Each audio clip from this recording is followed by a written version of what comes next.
செய்து வணங்கி வருபவர். அவர் கோமாதா ஆசி தினம் கிடைக்க பெற்றவர். கோமாதாவை பூஜை செய்து வணங்கி வருபவர்.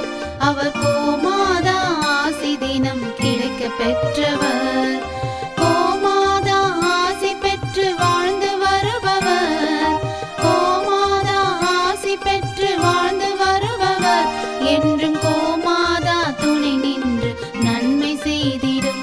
என்றும் கோமாதா துணை நின்று நன்மை செய்திடும். கோமாதாவை பூஜை செய்து வணங்கி வருபவர். அவர்